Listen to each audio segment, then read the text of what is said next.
Hello everyone, I am नवीन कुमार और यहाँ पर एक कंपनी है जो कि सॉफ्टवेयर बनाने का काम करती है, और वो भी पर्टिकुलर एक इंडस्ट्री को टारगेट करते हुए, जैसे पब्लिशिंग जो इंडस्ट्री है, कि जैसे कोई रिसर्च पेपर पब्लिश करना हो या फिर कोई बुक पब्लिश करनी हो, तो उस पर्टिकुलर सेक्टर की जो कंपनी, जो लोग, जो कंपनियां हैं, उनको ये टारगेट करने का काम करती है और उनके लिए जो सॉफ्टवेयर है, जो सर्विस प्रोवाइड करती है। कंपनी का जो नाम है वो है आइकोटेक्स पब्लिशिंग सॉल्यूशंस। इसका जो आईपीओ है वो 11 से 13 अगस्त के बीच में खुलने वाला है, और यहाँ पर 102 का इन्होंने प्राइस रखा है अपर बैंड के लिए, और 42 करोड़ रुपए उठाने का ट्राई कर रहे हैं, जिसमें से 7 करोड़ रुपए जो है वो कंपनी के प्रमोटर्स यहाँ पर अपना स्टेक सेल कर रहे हैं।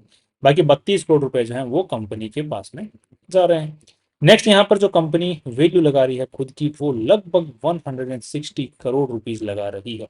अब थोड़ा सा हमें समझना पड़ेगा ये कंपनी क्या करती है, किस तरीके से पैसे कमाती है, और आज जो वैल्यू लगाई है वो किस तरीके से लगाई है, राइट। तो उसको समझने के लिए चलते हैं आरएचपी के अंदर में, और आरएचपी में देखने को मिलता है यहाँ पर कि कंपनी जो पैसे उठा रही है उनके अंदर में से 16-17 करोड़ रुपए तो कंपनी नया एक ऑफिस खरीद रही है, उसके अंदर में पैसा इन्वेस्ट करने वाली है। बाकी जो रोजमर्रा का जो काम चल रहा है उसमें खर्च करने, दैट मीन्स की जो सैलरीज वगैरह हैं, देखो सॉफ्टवेयर बनाती है तो सबसे बड़ा जो खर्चा कंपनी का है वो एम्प्लॉय बेनिफिट एक्सपेंसेस, मतलब जो सैलरीज जो कोडर्स वगैरह को देनी पड़ती है, उनके ऊपर खर्च करती है। नेक्स्ट यहाँ पर जो कंपनी की जो आज के दिन चला रहे हैं उनका नाम है कमला कानन गोविंदराज। ओके, कमल कमला कानन। ओके, काफी बड़ा नाम है। नेक्स्ट यहाँ पर देखने को मिला कंपनी के ऊपर में कोई केस वेस नजर नहीं आ रहा है। साथ में 2018 में इस कंपनी की शुरुआत हुई थी, and next then they you know milestones इन्होंने अचीव किए हैं, जो कि माइलस्टोन्स मानते हैं इसको। अब काफ़ी कंपनियां काफ़ी कुछ भी चीज़ को माइलस्टोन मान लेती हैं, सो वो डिपेंड करता है कंपनी टू कंपनी और जो कंपनी के प्रमोटर्स लोग हैं वो। नेक्स्ट कंपनी की कोई holding company, subsidiary, joint ventures कुछ भी नहीं है आज के दिन। नेक्स्ट जो गोविंद राज जी हैं उनके बारे में इंफॉर्मेशन आप लोग यहाँ पर पढ़ पाएंगे, ज़्यादा एज नहीं है, एंड इनके पास में जो एक्सपीरियंस देखने को मिलता है वो इस पर्टिकुलर फील्ड का वो ठीक ठाक देखने को मिल जाता है। वैसे पब्लिशिंग इंडस्ट्री का इनके पास में एक्सपीरियंस है, बट बाकी पढ़ाई जो है वो उस पर्टिकुलर फील्ड की नहीं हुई हुई इनकी। बाकी जो इंजीनियरिंग वाले हैं वो फिर किसी भी फील्ड में, बिकॉज आज के दिन है ही इंजीनियर, तो इंजीनियरिंग दूसरे फील्ड में जाने के लिए जगह बचती है। तो अब क्या करें। नेक्स्ट यहाँ पर आज के दिन 30 लाख रुपए की सालाना सैलरी दोनों उठा रहे हैं। दो प्रमोटर कंपनी के मेनली हैं, जिनमें से दूसरे जो प्रमोटर उनका नाम चेतन है, और वो भी 30 लाख रुपए की सैलरी आज के दिन उठा रहे हैं। कंपनी जो लोगो यूज करती है, जो नाम यूज करती है, वो आज के दिन रजिस्टर्ड है। नेक्स्ट कंपनी ने काफी सारी वेबसाइट्स को भी रजिस्ट्रेशन करवा रखा है, और साथ में ही कंपनी के जो एम्प्लॉय बेनिफिट एक्सपेंसेस हैं वो लगभग आज के दिन 30% के आसपास में आ रहे हैं कंपनी के ओवरऑल रेवेन्यू के मुकाबले, राइट। सो पिछले साल तक ये 50% थे, दैट मीन्स की कंपनी के पास में जो एम्प्लॉयज हैं उनको कंपनी ने थोड़ा सा और निचोड़ लिया, क्योंकि दूसरे सेक्टर में, क्योंकि कंपनी ने जो सॉफ्टवेयर हैं वो पब्लिशिंग इंडस्ट्री के लिए बना रही थी, बट उन्होंने दूसरे जो इंडस्ट्री है उनके लिए भी बनाना चालू कर दिया, ताकि एक नया रेवेन्यू सोर्स स्टार्ट हो सके। इसकी वजह से इस साल जो कंपनी का जो उन्हीं एम्प्लॉयज को यूज करते हुए यहाँ पर कंपनी ने ज्यादा रेवेन्यू कमा लिया, दैट्स ग्रेट। नेक्स्ट कंपनी के आज के दिन टॉप 5 कस्टमर से ही 100% के आसपास में रेवेन्यू आ जा रहा है, और पिछले साल तक कंपनी का सिंगल क्लाइंट से ही पूरा रेवेन्यू आ रहा था। बट इस साल जो है कंपनी ने टॉप 5 कस्टमर से 100% रेवेन्यू, बिकॉज कंपनी ने दूसरे सेक्टर की जो कंपनियां हैं या फिर लोग हैं उनको कैटर करना चालू किया। नेक्स्ट यहाँ पर जो कंपनी का प्रोडक्ट क्या है, तो सॉफ्टवेयर प्रोडक्ट डेवलपमेंट, नया सॉफ्टवेयर बनाना इनका काम है, राइट। कोई भी बंदा आता है, बोलता है मेरे को सॉफ्टवेयर बनवाना है, तो वही बना के देते हैं। बिजनेस प्रोसेस मैनेजमेंट, बाहर की जो कंपनियां होती हैं उनको चाहिए यहाँ पर कोई अपना काम करवाना, तो यहाँ से इंडिया से करवाती हैं, तो business process management. Application support and IT management, अब बाद में जो है जो एप्लीकेशन जो सॉफ्टवेयर कंपनी ने बनाया है उसके लिए सपोर्ट चाहिए, या फिर आईटी मैनेजमेंट, इंफ्रास्ट्रक्चर जो है, आईटी जो इंफ्रास्ट्रक्चर उसको मैनेज करने के लिए पैसा चाहिए, दैट मीन्स की मेंटेनेंस का काम या फिर जो बाद का सपोर्ट है उसके लिए पैसों की जरूरत, वो मतलब वहां से जो कमाई होती है, तो मेनली जो कमाई है बाद की वाली हो रही है इनकी। नेक्स्ट यहाँ पर देखने को मिलता है कंपनी की जो जो जो जो प्रोडक्ट है वो बनाती है, तो वो कैसे बनाती है, तो उसके बारे में आप लोग यहाँ पर देख सकते हैं। तो मेनली कंपनी के पास में कस्टमर आता है, आइडिया लेके आता है, कंपनी उस पर काम करती है, सॉफ्टवेयर बनाती है और देती है। That's all the transaction. इस कंपनी के पास में ऐसा देखा जाता है कि कोई एक पर्टिकुलर प्लेटफॉर्म हो, उस टाइप की कोई चीज़ नहीं है। एंड खुद का जैसे देखा जाए कि कुछ प्रोप्राइटरी कुछ हो जिसका पेटेंट वगैरह करवा रखा हो, ऐसा भी कुछ नहीं है।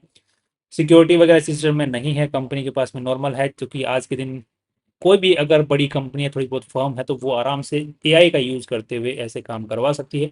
तो फ्यूचर के ऊपर में लेकर के थोड़ा सा शक है इस कंपनी को लेकर के मुझे, बाकी एक बार कंपनी के हम डिटेल्स को देखते हैं तो यहाँ पर 19 करोड़ रुपए टोटल इस कंपनी में आज के दिन लगे हुए हैं, जो कि इन्वेस्टर्स का पैसा लगा, और टोटल जो कंपनी में पैसा लगा वो 24 करोड़ रुपए लगे हैं, जिसमें से 19 करोड़ इन्वेस्टर्स के लगे हुए हैं। बाकी कंपनी ने 3 करोड़ रुपए का लोन भी ले रखा है। नेक्स्ट, कंपनी का ये पूरा पैसा है ये कहाँ पड़ा हुआ है, दैट्स द मेन थिंग। कि बैलेंस शीट की साइज तो 24 करोड़ है, पिछले साल तक 10 करोड़ थी, इस साल 24 करोड़ हो गई। भाई पूरा पैसा कहाँ है, तो यहाँ पर देखने को मिल रहा है कि कंपनी ने इंटेंजिबल एसेट्स के अंदर में पैसा पड़ा हुआ है एक तो, दूसरा intangible assets under development, that means कि इनका ऐसे एसेट्स मतलब ऐसे सॉफ्टवेयर कंपनी बना रही है जो कि अभी डेवलपमेंट में, बट उनके ऊपर में अच्छा खासा पैसा खर्च हो चुका है, बिकॉज एम्प्लॉइज को पैसा दे दिया जा चुका है उन सॉफ्टवेयर के लिए। तो यहाँ पर अंडर डेवलपमेंट अभी पड़े हैं, दैट मीन्स अभी सॉफ्टवेयर बने नहीं है, तो वहां पर मेनली पैसे लगे, तो यहाँ पर लगभग 13-14 करोड़ रुपए तो वहीं लगे हुए हैं। नेक्स्ट, बाकी पैसा कहाँ पड़ा हुआ है, तो ये जो पैसा है ये तो ठीक है, अभी तक इंटेंजिबल एसेट्स में सॉफ्टवेयर के अंदर पड़ा हुआ है। बाकी पैसा ट्रेड रिसीवेबल्स में देर की काम हो चुका है, बट उसका भी पेमेंट आना बाकी है, दैट्स नॉट एन इशू, आ जाएगा। कैश की फॉर्म के अंदर में कंपनी का जो है वो 4 करोड़ रुपए के आसपास में पड़े हुए हैं। सो बेसिकली कंपनी की अगर बैलेंस शीट की साइज देखी जाए तो जो सॉफ्टवेयर की इन्होंने जो वैल्यू आंक रखी है, अब सॉफ्टवेयर की वैल्यू कैसे आंकी जाती है, यूजुअली सॉफ्टवेयर की वैल्यू आंकी जाती है कि उसके लिए कितना पेमेंट किया जा चुका है एम्प्लॉइज को। अगर कंपनी खुद सॉफ्टवेयर जनरेट कर रही है, खुद अपने एम्प्लॉइज को हायर करके जनरेट करवा रही है, तो उसकी वैल्यू सैलरी पे डिपेंड करती है। दूसरी, अगर कहीं और से सॉफ्टवेयर खरीद लेती है कंपनी या फिर सब्सक्रिप्शन खरीदती है किसी सॉफ्टवेयर को डेवलप करने का, तो सब्सक्रिप्शन को भी इंटेंजिबल एसेट्स में एज ए उसको वैल्यू को मानती है। तो यहाँ पर कुछ खास मुझे वर्थ दिखाई नहीं दे रही है। अब हो सकता है कि कोई अगर बड़ी कंपनी होती है, बहुत डिमांड वाला सॉफ्टवेयर की इनके पास में पेटेंट होता, तो उसकी डिमांड हम लोग समझ सकते थे कि वैल्यू होती, बट यहाँ पर बैलेंस शीट के अंदर में ये तो हो गया। यहाँ पर जो है 5 करोड़, ये 3 करोड़ का कैश, तो कंपनी के पास में टोटल मिला के यहाँ पर वैसे देखा जाए तो इसको भी अगर हम लोग थोड़ा सा अगर सेफ्टी मार्जिन से लेके चलें, तो यहाँ पर लगभग 7 करोड़ रुपए के आसपास में कंपनी के पास में पड़े हुए हैं। नेक्स्ट, यहाँ पर देखने को मिलता है कि कंपनी की जो कमाई है वो किस तरीके से हो रही है, कितना रेवेन्यू इंक्रीज आ रहा है, everything. So let's see at those figures. Let me, okay कहाँ गया वो डेटा, 1 सेकेंड। सो यहाँ पर जो रेवेन्यू है वो यहाँ पर 9 करोड़ था 23 में, फिर 10 करोड़ हुआ 24 में, और आईपीओ ईयर के अंदर में तो मार्च 2025 तक यहाँ पर देखने को मिल रहा है कि 22 करोड़ के आसपास में रेवेन्यू पहुंच गया, बिकॉज कंपनी ने दूसरी इंडस्ट्रीज के लिए भी सॉफ्टवेयर एज ए सर्विस जो है सर्विसेज प्रोवाइड करना शुरू कर दिया, जबकि एम्प्लॉइज के अंदर में एम्प्लॉय बेनिफिट एक्सपेंसेस के अंदर ज़्यादा जो फर्क नजर नहीं आया, दैट मीन्स कि सिमिलर से या फिर उन्हीं एम्प्लॉइज को, उतने ही एम्प्लॉइज को यूज करते हुए दूसरी इंडस्ट्री को कैटर करने लग गए, तो जिसकी वजह से काम रेवेन्यू ज़्यादा आने लग गया। अब ये हो सकता है कि वन टाइम चीज़ हो, फ्यूचर के अंदर में हो सकता है कंपनी इसी फील्ड के अंदर में और ज़्यादा आगे की तरफ में बढ़े, वो आने वाले वक्त के देखने की वाली बात है। अब यहाँ पे कंपनी कितना प्रॉफिट निकाले, पर तो कंपनी का मेन एक्सपेंस तो वही है, और उसके अलावा जो अदर एक्सपेंसेस हैं वो हैं वो जो कि नॉर्मल देखने को मिलते हैं इस इंडस्ट्री के अंदर में। नेट प्रॉफिट कंपनी जो है लगभग 9 करोड़ रुपए निकाल ले पा रही है, दैट्स गुड, राइट।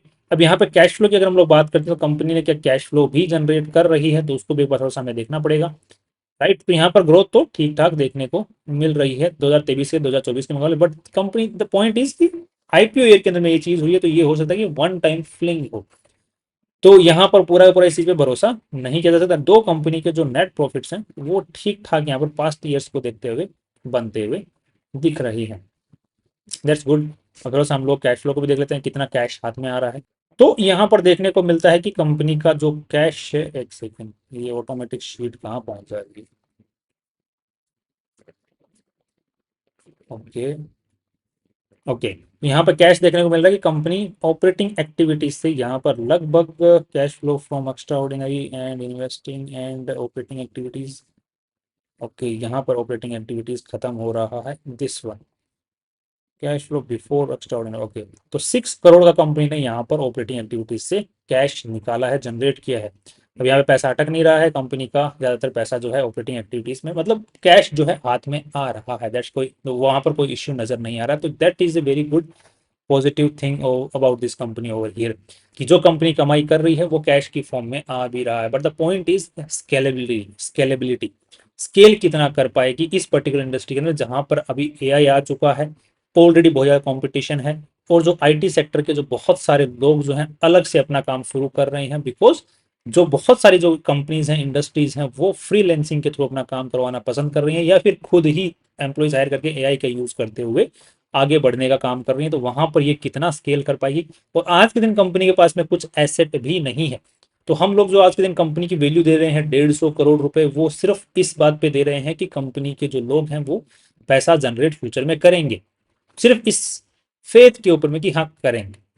कुछ है नहीं, मोट नहीं है उनके पास में कुछ, बट 150 करोड़ की वैल्यू। अगर ये कंपनी शार्क टैंक इंडिया में जाती है और बोलती है 150 करोड़ की हमें चाहिए वैल्यू, और यहाँ पर हम लोग आज के दिन 13 लगभग 22 करोड़ के आसपास का रेवेन्यू जनरेट कर रहे हैं, और ये हमारा प्रॉफिट मार्जिन, और ये हम लोग काम करते हैं, मैं बोलता हूँ इस कंपनी को मुश्किल से वो 30 करोड़ की वैल्यू भी शायद दे। बट दो ये एसएमई सेक्टर की कंपनी है, ऐसे आईपीओज हैं, धड़ल्ले से इनको वैल्यू मिलती हैं, बट इसको शार्क टैंक इंडिया में तो वैल्यू नहीं मिलेगी। दो अगर आपको यहाँ पर लिस्टिंग गेन की प्रोबेबिलिटी दिखती है, जो कि मुझे तो नहीं दिखती है, होना चाहिए, because I don't see any moat over here. So that's all my view is, I personal view है। बाकी आप कोई अपना डिसीजन बनाए तो फाइनेंशियल एडवाइजर से पूछना है। बाकी फ्यूचर में अगर कुछ इंप्रूवमेंट आता है या फिर कुछ दिखता है तो फ्यूचर में फिर से इस कंपनी के बारे में चर्चा कर सकते हैं, बट आज के हिसाब से जो वैल्यू लगाई है वो मुझे ज़्यादा लग रही है कंपनी को देखते हुए। That's all from my side. कल फिर मिलते हैं इंपोर्टेंट वीडियो के साथ में। Finally see you.